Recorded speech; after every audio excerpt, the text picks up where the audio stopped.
बिस्मिल्लाहिर्रहमानिर्रहीम। प्रोग्राम सच के सफ़र के साथ मैं हूँ सज्जाद तरीन। नाज़रीन, हुकूमत ने इंतखाबात को शफाफ बनाने के लिए तरमीम कर ली हैं, इलेक्शन एक्ट में तरमीम कर ली हैं, तब्दीलियाँ कर ली हैं। इस पर मुख्तलिफ एतराज़ात आ रहे हैं। अपोजिशन के रहनुमा जो हैं वो इसको रिजेक्ट कर रहे हैं। कुछ अपोजिशन के लीडर ये कहते हैं कि हम जो है इसको कोर्ट में भी लेके जाएंगे और इस पर कोर्ट में भी इसमें बात करेंगे। पहले हम आपको बताएं कि अपोजिशन रहनुमा क्या कहते हैं, वो आप सुन लें। उसके बाद हमारे साथ मौजूद होंगे साबिक सेक्रेटरी इलेक्शन कमीशन जनाब कंवर दिलशाद साहब। कंवर दिलशाद साहब से हम पूछेंगे कि ये जो इलेक्शन का अमल है, क्या इसको हुकूमत ने जो आइनी तरमीम की हैं इससे इलेक्शन का अमल जो है वो शफाफ होगा या इसमें और ख़राबियाँ हो जाएंगी। तो उनसे हम पूछेंगे। नाज़रीन, पहले हम एक देखते हैं कि ये जो इलेक्शन में तरमीम हुई और उस तरमीम के बाद अपोजिशन लीडर्स क्या क्या कह रहे हैं, किस किस का क्या क्या बयान है, हुकूमत वाले क्या कह रहे हैं, उनके बयानात सुने। उसके बाद फिर हम कंवर दिलशाद साहब हमारे साथ हैं, हम उनसे सवालात करेंगे तो वो फिर हमें बताएंगे। टेक्नोलॉजी का आज इस्तेमाल ना करना, इससे बड़ा अहमकाना क्या सोच हो सकती है। सोचे 2008 के अंदर इलेक्शन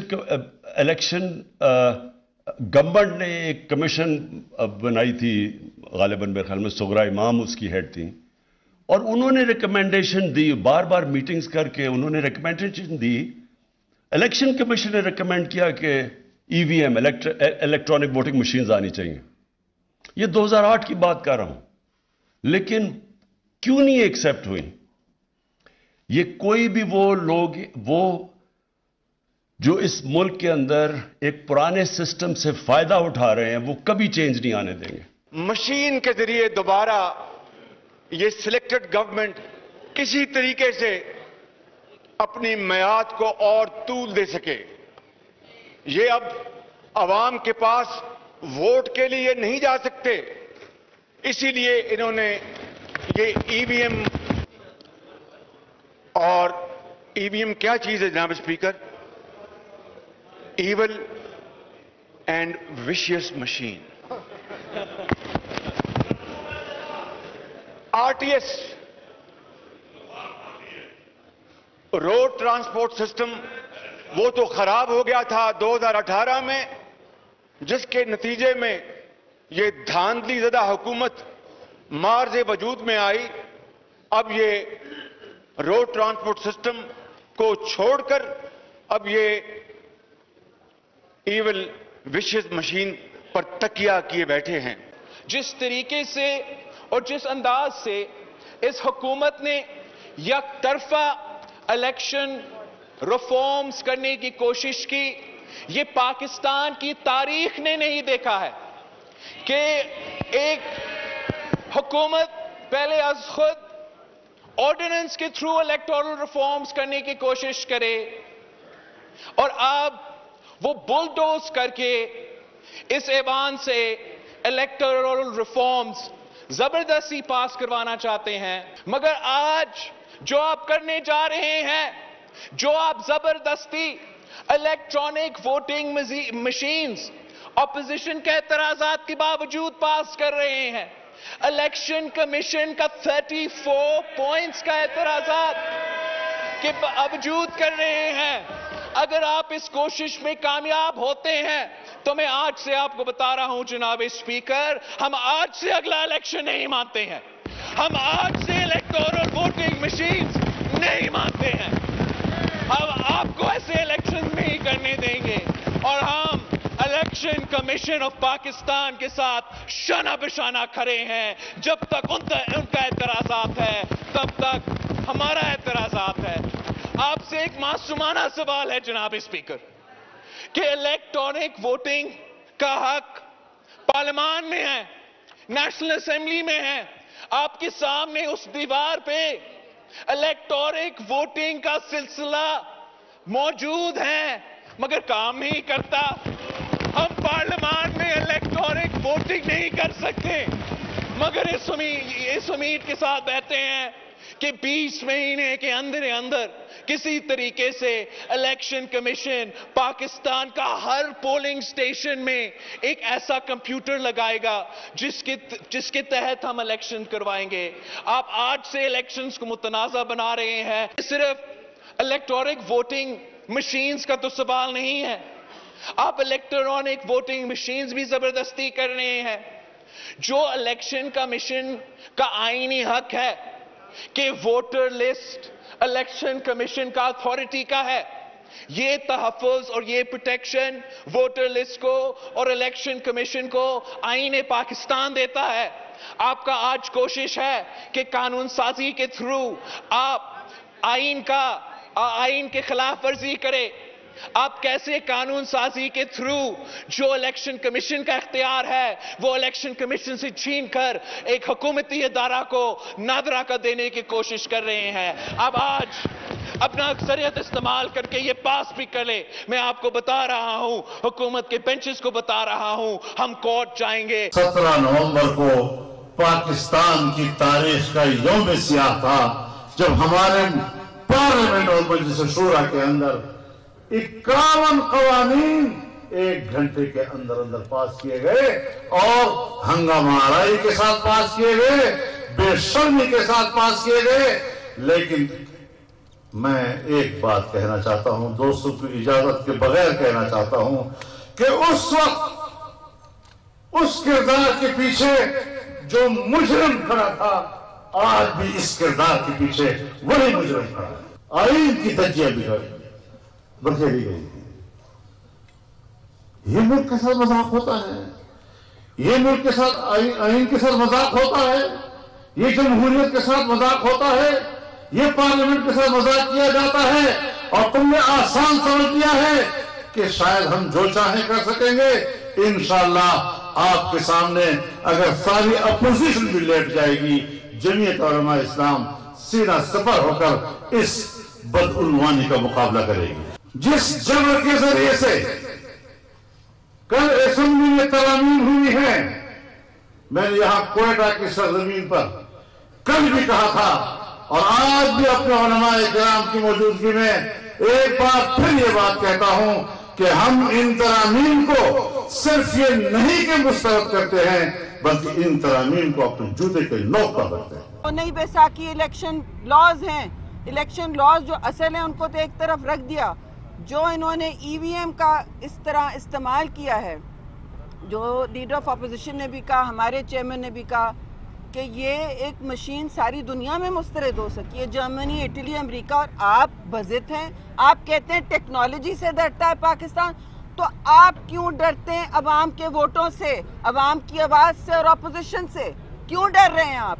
वो तो तकरीर करने से भी भाग गए। जब अपोजिशन वापस आई हाउस में तो उनका जो लगा था पोडियम वो भी चला गया। ना वो पार्लियामान को चला सकते हैं, ना वो मुल्क को चला सकते हैं। IMF के हाथ में उन्होंने मईशत दे दी है, सारे इदारों को पैरालाइज किया हुआ है, मफलूज किया हुआ है।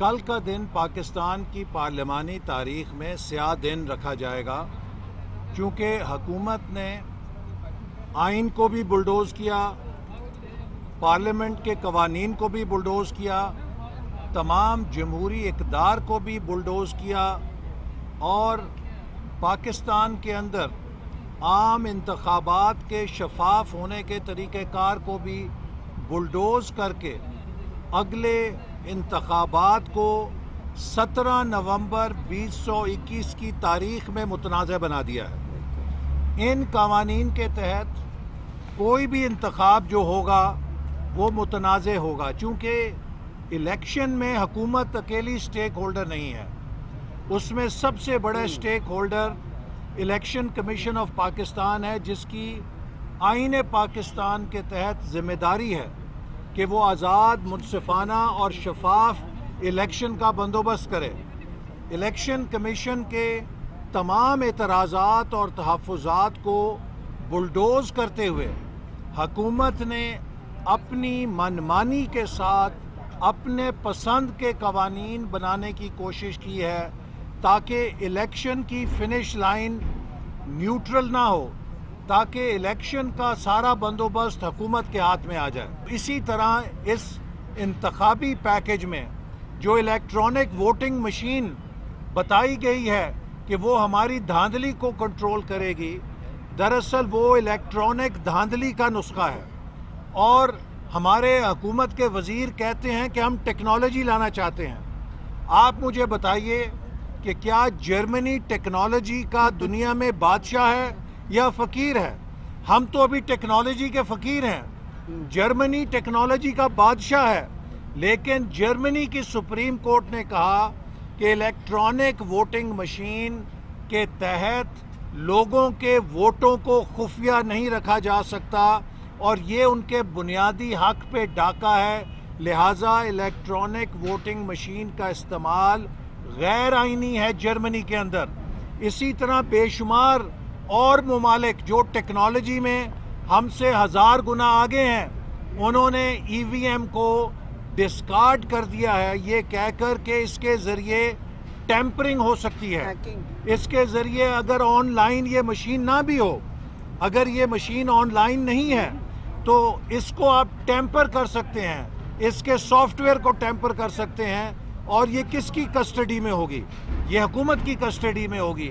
और जिसकी कस्टडी में होगी तो वो आसानी के साथ उन मशीनों में चिप तब्दील कर सकता है या उसके प्रोग्राम को टेम्पर कर सकता है, लिहाजा उसका रिजल्ट मुतनाज़ कर सकता है। तो इसलिए पाकिस्तान में ऑपोजिशन जो मौक़िफ़ लेके खड़ी है, ये वो मौक़िफ़ है जो दुनिया के टेक्नोलॉजी के लीडर ममालिक ने इख्तियार किया है कि इन मशीनों से वोटर सीक्रेसी कॉम्प्रोमाइज़ होती है, लिहाजा हम उसको मुस्तरद कर चुके हैं।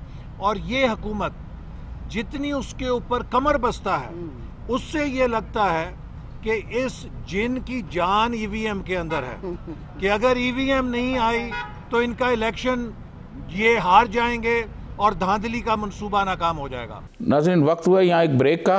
ब्रेक से वापस आएंगे तो मज़ीद गुफ्तगू जारी रखेंगे।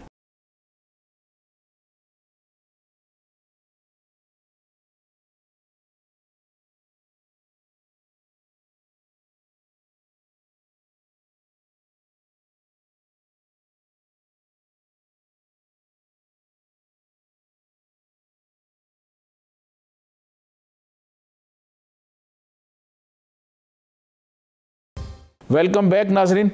आपने देखा कि अपोजिशन के रहनुमा क्या कह रहे थे, अपोजिशन के रहनुमा किस तरह जो है तनकीद कर रहे थे।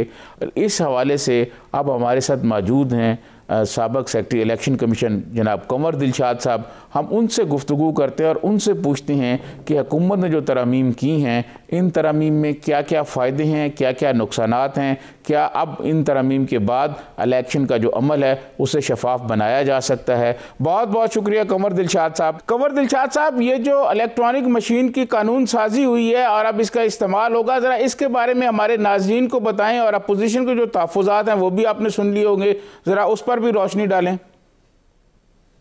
देखिए जी, असूली तौर पर जैसे कि पार्लियामेंट के मुश्तरका इजलास में एक कानून साजी हो गई है जी, और उन्होंने इलेक्शन एक्ट 2017 का सेक्शन 103 और इसी तरह 94 में तरमीम करते हुए इलेक्शन कमीशन पाकिस्तान को इम्पावर्ड किया है कि आप आइंदा इंतखाबात में इलेक्ट्रॉनिक वोटिंग मशीन का इस्तेमाल करें।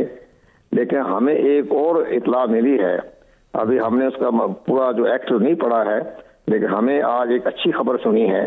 वो ये है कि उसके साथ उन्होंने ये भी एक शर्त लगा दी है, मशरूत कर दी है कि जनाब ये इसके अंदर इलेक्ट्रॉनिक वोटिंग मशीन की राजदारी, ट्रांसपेरेंसी और इसका जो मामला सिक्रेसी, ये सब जो उसकी जिम्मेदारी जो होगी वो इलेक्शन कमीशन ऑफ पाकिस्तान इनको देखते हुए इसको सिस्टम को लेकर आगे जाए।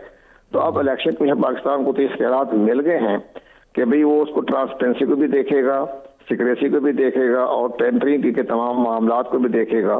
तो मशरूत कर दिया है। ये तो हुकूमत ने बड़ा अच्छा कदम उठाया और हमारे जो कानून साज मेंबरान जो थे उनको किसी को ये खबर नहीं मिली होगी, हमने किसी ने बताया है कि इसके अंदर ही एक्ट में तरमीम करके इलेक्शन कमीशन पाकिस्तान को से कहा गया है कि आपने ट्रांसपेरेंसी की जिम्मेदारी आपकी है।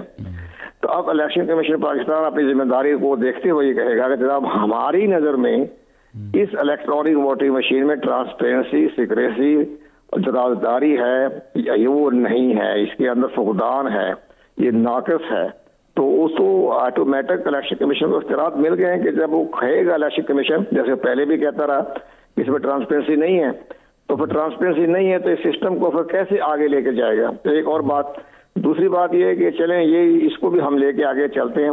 फिर इलेक्शन कमीशन पाकिस्तान ने पूरा रोड मैप तैयार करना है, अपने इस एक्ट की रोशनी में रूल्स बनाने हैं।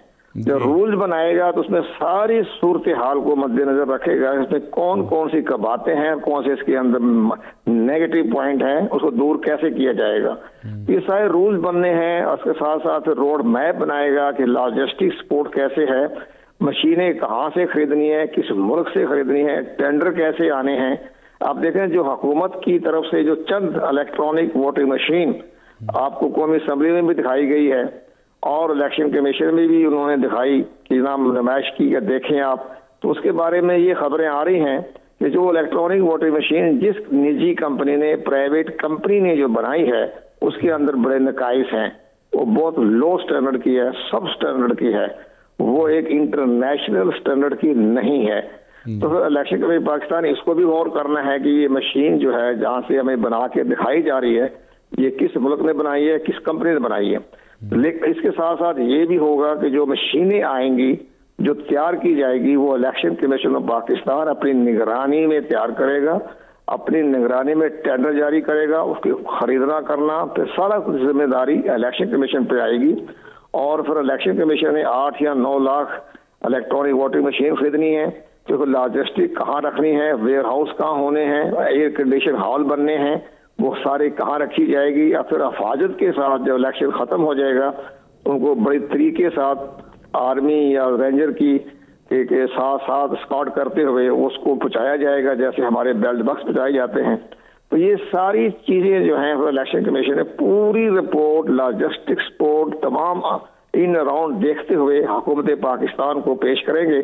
और खर्चा तखमीना जो लगाया जा रहा है इस वक्त, वो लगाया जा रहा है 2.25 खरब, यानी अरब नहीं, खरब, 2.25 खरब, वो इस पे खर्च होना है इस सारा सिस्टम पर। और सबसे बड़ी जो नुकसानदेह बात है, जो हमारे लेजिस्लेटरों ने भी नहीं बताई, हमारे अपोजिशन ने नहीं बताई, चलें आपकी वसातत से बता देते हैं, इसकी जो मियाद है, आप हैरान होंगे कि 2.25 खरब, 2.5 खरब रुपए खर्च करें और ये सिर्फ एक इलेक्शन यानी 2028 तक ये काम कर सकती है। 2023 का इलेक्शन तो वैसे ही होगा, आधा पौना, आधा तीसरा, आधा बटेर, कहीं होगा कहीं नहीं होगा। लेकिन 2028 में जब ये पूरे पाकिस्तान भर में अमल दरामद करेंगे तो एक ही दफा होगा। जबकि हमारे 2018 के इलेक्शन में जो खर्चा हुआ था इलेक्शन पे, वो हुआ था तकरीबन 25 अरब रुपया। पूरे पाकिस्तान में इंतखाबात हो गए, जैसे भी आपने देख लिया। लेकिन यहाँ तो 2.5 खरब 2 खरब रुपया खर्च हो रहा है और इलेक्ट्रॉनिक वोटिंग मशीन 8 या 9 लाख आनी है। वो एक ही सिस्टम के तहत एक ही इलेक्शन में ज्यादा वो कामयाब हो सकती है। तो बड़ा इसके ऊपर बड़े कॉम्प्लिकेटेड मामला आएंगे जो इलेक्शन कमीशन ने देखना है।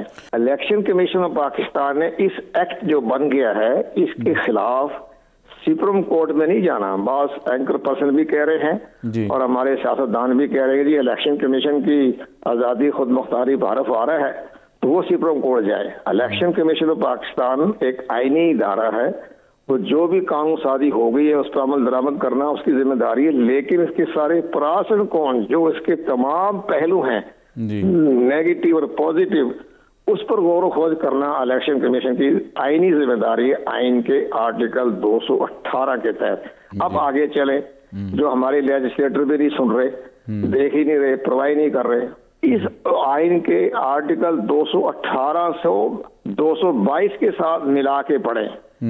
और जो आर्टिकल 222 है उसमें बड़ी पावर दी है इलेक्शन कमीशन पाकिस्तान को, और उसमें कहा गया, आइन ने कहा है, एक्ट नहीं है, आइन ने कहा है कि इलेक्शन कमीशन ऑफ पाकिस्तान के इख्तियारात बढ़ सकते हैं, कम नहीं हो सकते। अब यहाँ तो कम हो गए ना आपके इख्तियारात आइन के, और जहां वो ये महसूस करे इलेक्शन कमीशन ऑफ पाकिस्तान के ऐसा एक्ट बन गया है जो आइन से मुतसादम है, तो उस पर अमल दरामद करने की जिम्मेदारी इलेक्शन कमीशन पाकिस्तान की नहीं है। अब जो सारे सूरत हाल को वो देखेगा इलेक्शन कमीशन और वो कहेगा ये नाम इसमें ट्रांसपेरेंसी नहीं, राजदारी नहीं, शफाफियत नहीं, टेम्परिंग हो रही है, चोरी हो रही है, वोटों की खिदफत हो रही है, तो वो फिर आइन के आर्टिकल 218 से मुतसादम है तो उस पर अमल दरामद करने के और अवादार इलेक्शन कमीशन पाकिस्तान नहीं है, खुद ही इख्तियार दे दिए। तो इलेक्शन कमीशन को क्या जरूरत पड़ रही है सुप्रीम कोर्ट ऑफ पाकिस्तान में जाने की?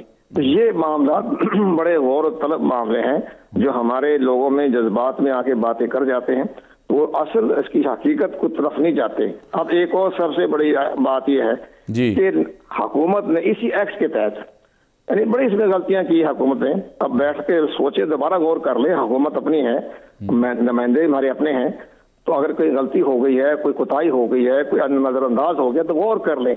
उस पर जनाब इलेक्शन कमीशन के इंतखाबी फरिश्त बनाने के इख्तियारात वो आइन ने इलेक्शन कमीशन पाकिस्तान को दिए, आइन के आर्टिकल 218 सब सेक्शन 3 के तहत जी। अब वो तमाम हज़फ करके वो इख्तियारात दे दिए गए हैं, इंतखाबी फरिश्ते बनाना, करना, डिलीशन करना, इजाफा करना, वो नादरा को दे दिए हैं। तो ये तो सरासर आइन के आर्टिकल 218 की खिलाफ वर्जी हो गई।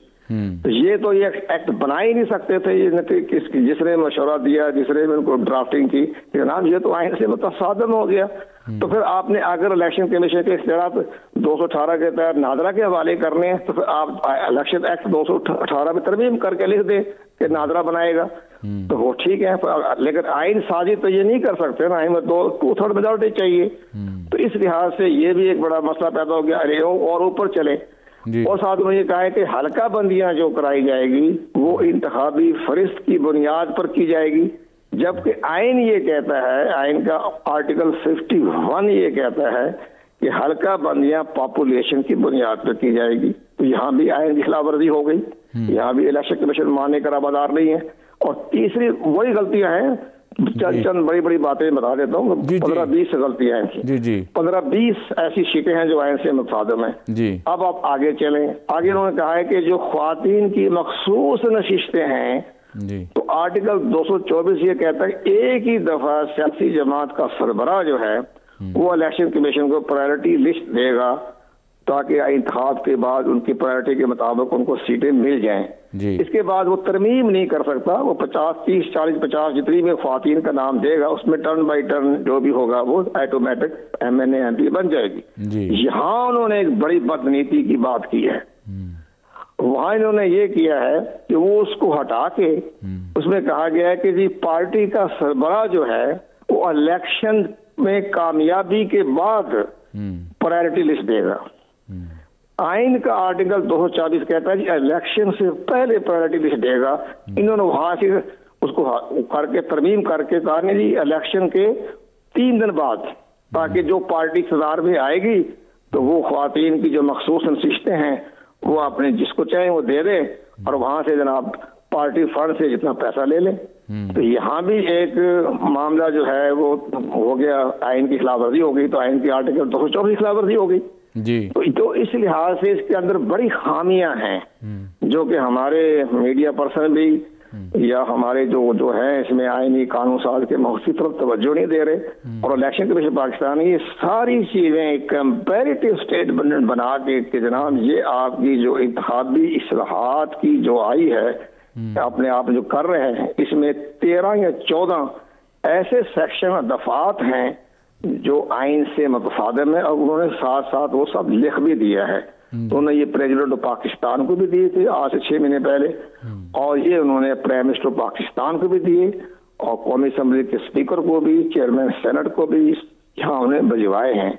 और साथ ये कहा है कि जनाब आर्टिकल 222 ये कहता है कि इलेक्शन कमीशन के इख्तियारात बढ़ा तो सकते हैं, कम नहीं कर सकते।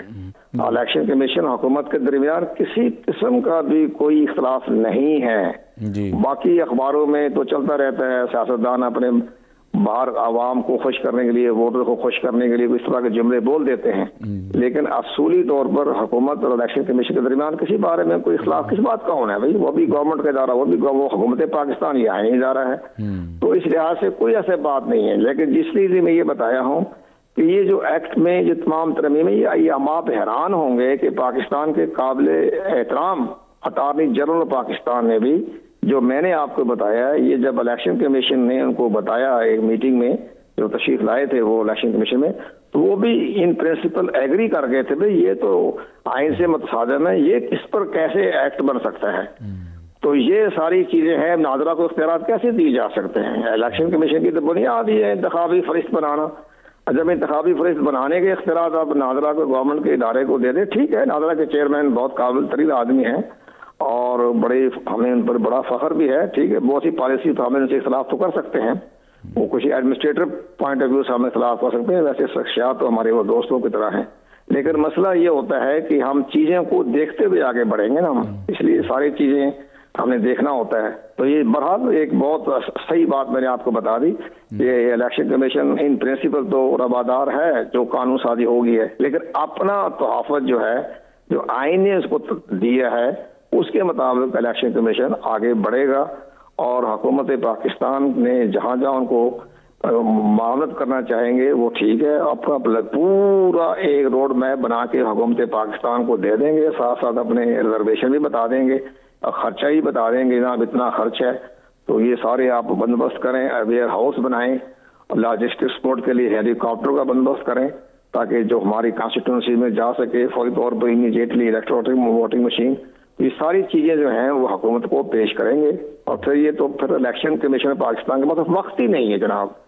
पहली बात तो ये है 4-6 महीने ज़ाया कर दिए इसी कानून साजी चक्रों में, लेकिन दूसरी बात यह है कि अभी इलेक्शन कमीशन सुबह खैबर पख्तूनख्वा, पंजाब और सिंध में लोकल गवर्नमेंट के इंतखाब करवा रहे हैं, बलूचिस्तान को भी शामिल कर लें, तो ये तो खत्म होगा जाके जून 2022 तक पूरे चारों सूबे में इंतखाब करवाना है, मरहलेवार इंतखाबात हो रहे हैं, तो वो सारे जून में होगा। इसके बाद इलेक्शन कमीशन पाकिस्तान को ने अपना सबसे बड़ा अहम काम ये करना है कि अपनी इलेक्टोरल रोल जो है वो डिलिमिटेशन करेगा, उसके हाँ इलेक्टोरल रोल को अपडेट करना है, सबसे बड़ी अहम बात जी। उसका भी शेड्यूल दे दिया इलेक्शन कमीशन पाकिस्तान ने कि वो इलेक्टोरल रोल को अपडेट करेगा। 12.5 करोड़ वोटर हैं, घर घर जाएंगे, हाउस टू हाउस, इश्तिहार भी वो दे रहे हैं, हाउस टू हाउस जाके वो उसके शुमार कुनदान जो है उसको तस्दीक करेंगे, फिर उसकी रिपोर्ट तैयार होगी, फिर पेश की जाएगी। एक बात।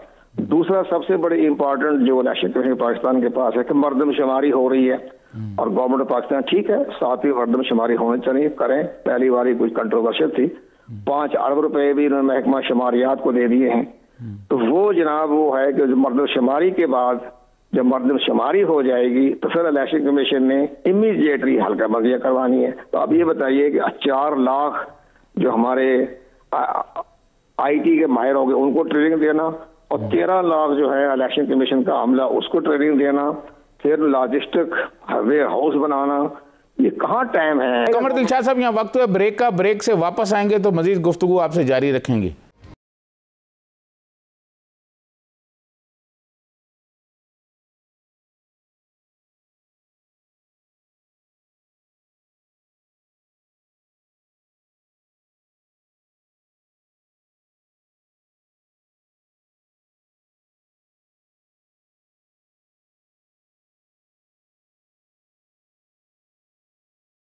वेलकम बैक नाजरीन। कमर दिलशाद साहब इलेक्शन कमीशन के साबिक सेक्रेटरी हमारे साथ मौजूद हैं और बहुत डिटेल से गुफ्तगू कर रहे हैं। ये जो मशीन का इलेक्शन का अमल है इस पर कितने पैसे खर्च होंगे, कितने लोग चाहिए और किस तरह इसको ऑपरेट किया जा सकता है। कमर दिलशाद साहब आप कई इलेक्शन जो हैं वो आप देख चुकी हैं, आपने खुद कराए और आपकी सरपरस्ती में बहुत सारे इलेक्शन हुए। क्या पाकिस्तान का जो इलाका है और जिस तरह का हमारे देहात हैं वहाँ ये जो मशीनें हैं ये वहाँ कोई अच्छी फ़ायदामंद साबित हो सकती हैं शफाफ इलेक्शन कराने के लिए? शफाफ इंतखाबात करवाना बहुत ही आसान तरीका है जी। आप देखेंगे जो इलेक्टर, अब आप ये देखेंगे शफाफियत के बारे में हमारी हुकूमत भी बड़ी वाज़ेह बयान देती रहती है।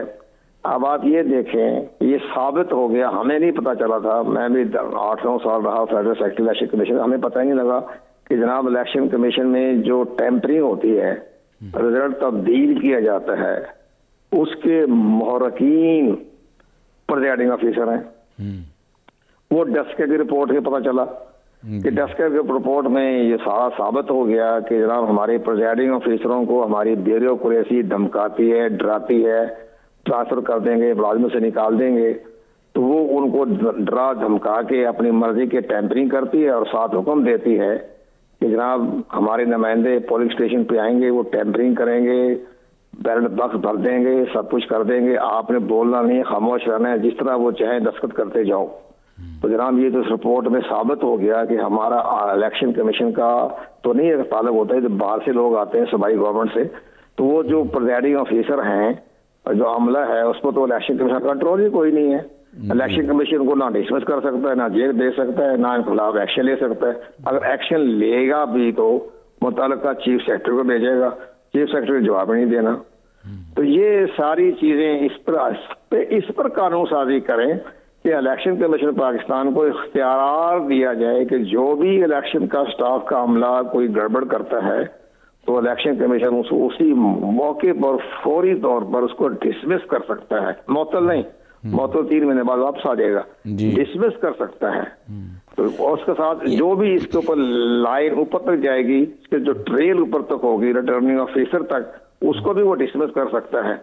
अगर कोई पता चल जाए कि इसमें चीफ सेक्रेटरी या कोई मुतल्लिका महकमे का सेक्रेटरी मुदाखलत कर रहा है, उसको साबित हो जाए तो उसी वक्त उसको आप डिसमिस कर सकते हैं। ये इख्तियारात जो हमारे लोग गौर नहीं कर रहे, ये इख्तियारात इंडियन इलेक्शन कमीशन के पास है। और आज जितने भी इलेक्शन इंडिया में हुए हैं, 15 या 16 इलेक्शन हो चुके हैं उनके, तो वो जनाब उसी तरीके के मुताबिक होते हैं और वो डरते हैं पोलिंग का staff, returning officer, deputy commissioner, commissioner, chief secretary कि हमारा कोई भी हरफ आ गया तो इलेक्शन कमीशन ने डायरेक्ट हमें डिसमिस कर देना है। उन्होंने कोई गवर्नर या प्रेसिडेंट से या प्राइम मिनिस्टर से परमिशन नहीं लेनी। आप ये बताएं कि इंडिया का जो इलेक्शन कमीशन है उसके पास वो कितना बाख्तियार है हमारे इलेक्शन कमीशन से?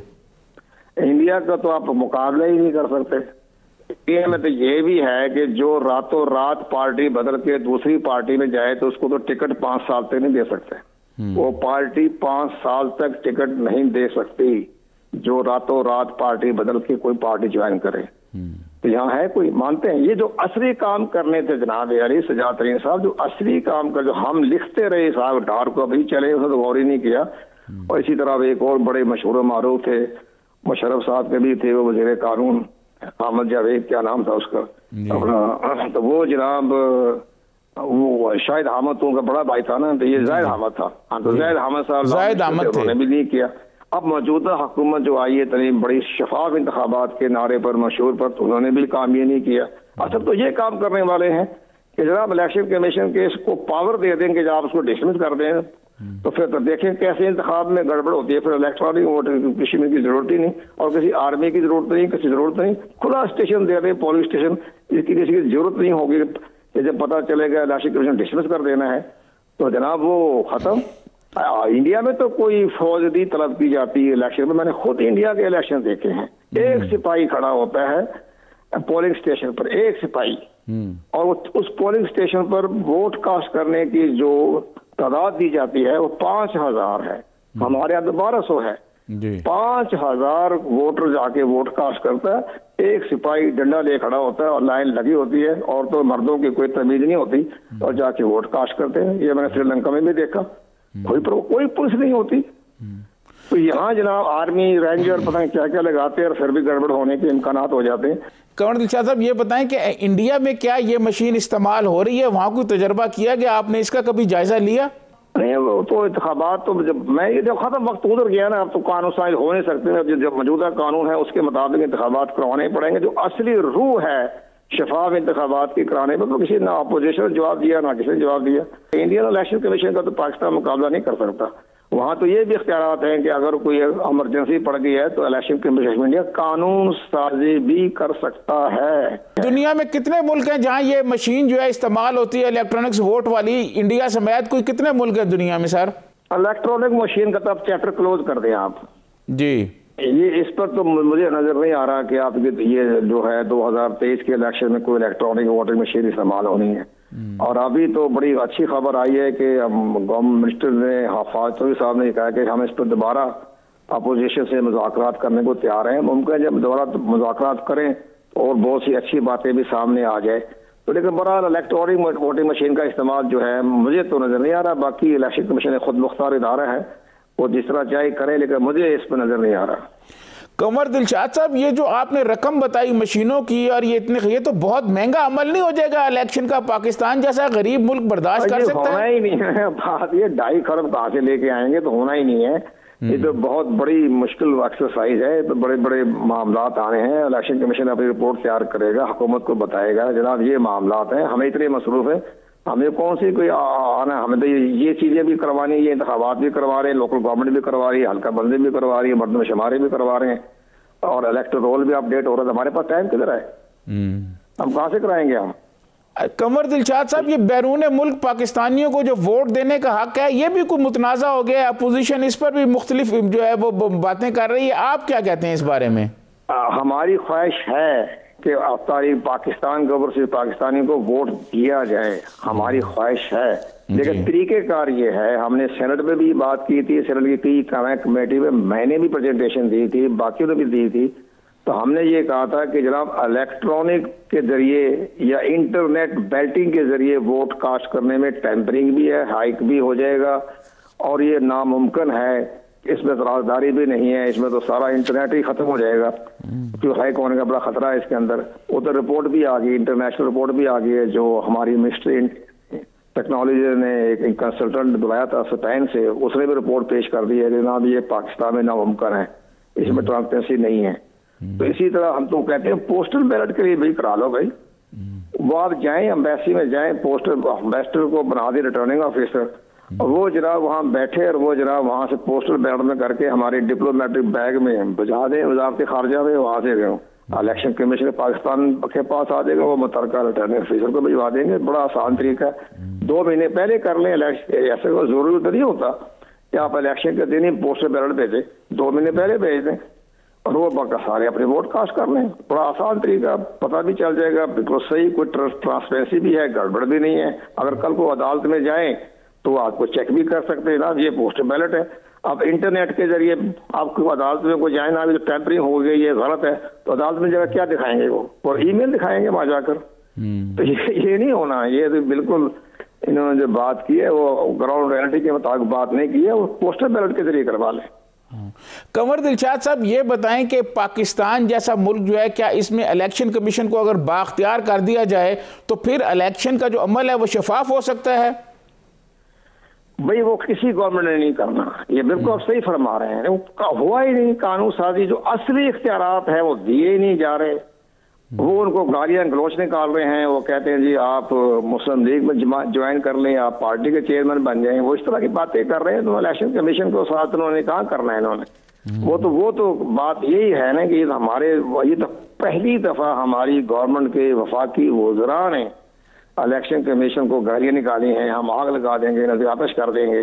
खैर वो तो फायर ब्रिगेड आ जाएगा GSQ से, वो तो कैसे आग लगा दोगे, लेकिन मसला ये कह तो दिया ना उन्होंने, आपने बाहर नहीं कहा उन्होंने कौमी सेनेट की स्टैंडिंग कमेटी के सामने कहा उन्होंने हम आग लगा देंगे। तो ये आप बताएं, तो ये कहाँ उन्होंने इलेक्शन कमीशन को? कमर दिलशाद साहब, ये अगर इंडिया में कोई वजीर कहता, इंडिया में कोई हुकूमती आदमी ऐसे कहता, तो वहाँ इलेक्शन कमीशन क्या उस पर क्या अख्तियारात अपने इस्तेमाल करता? आप इंडियन इलेक्शन कमीशन की बात कर रहे हैं, वो पाकिस्तान उसका रवादार नहीं हो सकता कि वहाँ बड़े इख्तियार, वो नेहरू इख्तियार दे गया था 1951 में, नए इख्तियारात नहीं है। हमारे यहाँ तो पता नहीं कितनी अमेंडमेंट हो रही है, 8वीं अमेंडमेंट, 10वीं अमेंडमेंट, 24वीं अमेंडमेंट, 25वीं अमेंडमेंट। इंडिया के इलेक्शन कमीशन के इस्लाहात में कोई इस्लाहात नहीं हुई है, 70 साल हो गए हैं, सिर्फ एक इस्लाहात हुई है, और वो इस्लाहात ये हुई है कि 1991 में इससे पहले इलेक्शन कमीशन ऑफ इंडिया के एक मेंबर होता था, 1991 में ये अमेंडमेंट करके वहां 2 मेंबर कर दिए, बस कोई इस्लाहात नहीं। वो जो 1951 में जवाहरलाल नेहरू ने इख्तियार दे दिए थे इलेक्शन कमीशन इंडिया को, वही अभी तक आगे चल रहे हैं। अगर हम इंडिया के इलेक्शन कमीशन के अख्तियारात देखें और फिर पाकिस्तान के अख्तियारात देखें, तो कोई बेहतर बनाया जा सकता है इंडिया का सामने रख के? नामुमकिन है, नीयत ठीक नहीं है, नहीं हो सकता ना। अब वक्त गुजर गया, आप क्या करेंगे? वक्त ही तो गवर्नमेंट कुछ गुजर गई, तो जो वक्त है खत्म हो गया, अब तो नहीं हो सकता है ना, अब कहाँ करेंगे?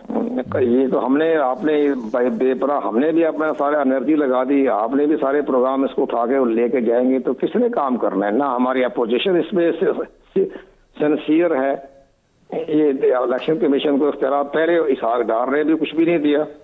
वो 2.5 साल वो चलती रही, 126 दिन उसके बाकायदा, बल्कि 2.5 साल तक लोग इंतखाबी इस्लाहात के नाम निहाद चलते रहे। क्या दिया उसमें, क्या इंतखाबी इस्लाहात में क्या नई बात दी उन्होंने? कुछ भी नहीं। वो सारे जो 1976 से थे वही उन्होंने उस पर करके लगा दी, किताब छाप दी, इलेक्शन एक्ट 2007 नाम लिख दिया। ये बात है जनाब। सर, ये जो डस्का की रिपोर्ट आई है, इस पर अगर अमल दरामद हो जाए तो कोई इम्कानात मौजूद हैं कि आगे इलेक्शन जो है वो शफाफ हो जाए? अमल दरामद ये तो नहीं होगा, इनका टाइम गुजर गया। कोई नेक्स्ट गवर्नमेंट आके अगर कोई समझदारी से काम ले और प्रेशर पड़े तो मुमकिन है कोई अच्छी इस्लाहात निकल आई। इस इस्लाहात में कुछ नहीं होना। अभी ये नाम निहाद इस्लाहात आई हैं, सारी जाती मफादात में इस्लाहात आई हैं जो आइन से मुतसादम है। इनको ये भी ख्याल नहीं आया कि जरा इलेक्शन कमीशन के इख्तियार नादरा को दे रहे हैं, इनको ये भी ख्याल नहीं आया। तो ये चीज तो आपके सामने है, तो ये तो मुश्किल नजर आएगा ना। नहीं चले, इलेक्शन तो हो जाने हैं। इसमें जो खराबियां हैं, अब आपका मीडिया जाग उठा है, हमारा सोशल मीडिया बहुत आगे तक जा चुका है, तो अब इसमें कोई गड़बड़ के इम्कान तो कम ही नजर आ रहे हैं। अब मौजूदा इलेक्शन कमीशन की सरबराही में मुझे उम्मीद है कि कोई प्रिजाइडिंग ऑफिसर जो है इलेक्शन में टेम्परिंग करने का रवादार नहीं होगा। आप चंद रोज इंतजार कर लें।